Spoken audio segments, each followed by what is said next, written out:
Hi, I'm David, and welcome to the final pre-release reveal for Scalar 3. There is no more, I promise, and here too, everything going great, and we've got a scheduled launch for next week, March the 25th. Touch wood, or tocco ferro, as they say in Italian. A quick thank you to everybody that's been working behind the scenes. There's so many of us, and I've got to say, everybody's really been putting their heart and love into this product to make it as special as we can, and we're doing as much as we can right until the final minute of the release. So let's get on to the final pre-release reveals, and let me show you some new features. Okay, this one I'm a big fan of. Keys lock has always been a big part of Scalar 3, performing one finger chords and performing one finger melody with everything locked together has been pretty obvious. I'm in a C major scale, all fairly straightforward. We've got all our keys lock profiles, and I'm going to go to the chord notes and chord extensions ones and a new one called chord scales. First thing you'll notice is the bind keys have been moved over to the black notes. And what that effectively means is that it's opening up the entire keyboard. This is a small keyboard. I've got a big 88 keyboard down here to play melodies locked to the chords. It's just so much more intuitive. So the chord scales profile, for those of Scalar 2 users that know the notes and extensions, has been a big feature request. And what that does is it dynamically adapts the keys to the scale of the chord you're playing. So if I hit C major, I get C major. If I hit D minor, I get D minor. That's all fairly straightforward. I hit F major, I get the scale of F major.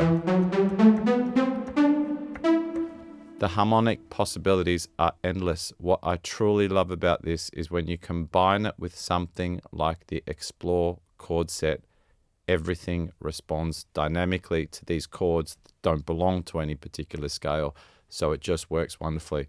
Here we go. I've got the Chill chord set. They're all aligned to my black keys. Here we go.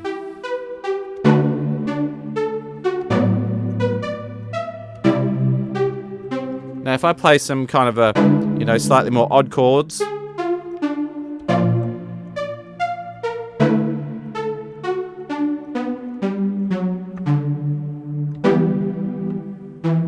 what I love about this is that if I pitch this keyboard down an octave, here's my start of my trigger note, I can now play bass lines down here. On a big keyboard, you don't have to move anything, obviously. Here we go.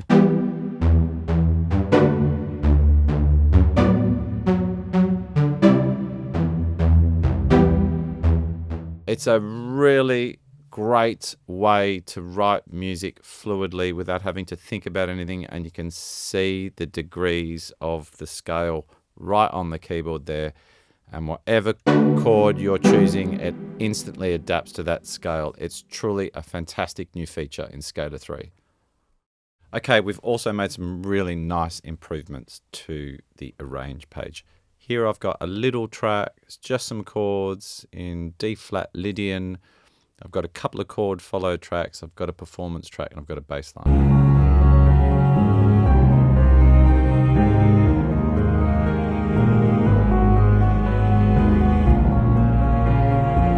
Okay, straightforward. If I click on the MIDI editor, I can see all the chord tracks, all the chords from the main track, I should say, all the notes all together. Now that means lots of things. Firstly, I can move freely around. Remember, all the other tracks are going to follow. I could move up in semitones. You can see the chords change. I can invert those chords. I can play around with the density to make them thicker. Everything is going to follow. Or I could do my own little manual things. I could say, okay, cool. I want this F up an octave. Everything follows.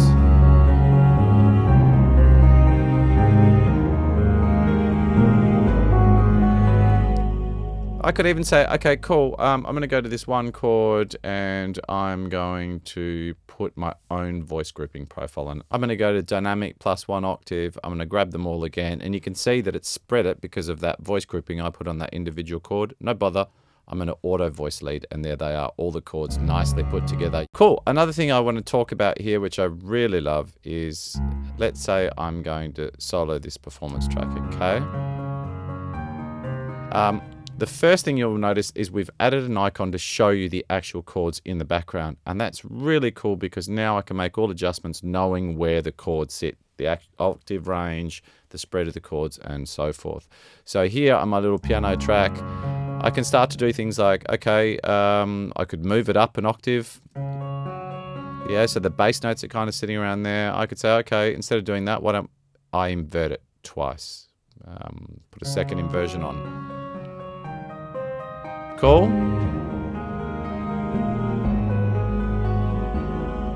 I could say, okay, I actually like that inversion, but I'm going to drop it down an octave. Sounds nice. How about I give each note, keep the relative lengths, but just extend them all.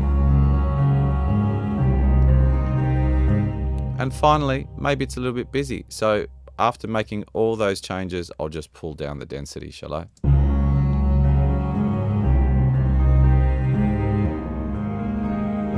Now, if I want to go ahead and make further changes, I can change the keyboard view. I can come into scale notes, which shows me the notes of that D flat Lydian.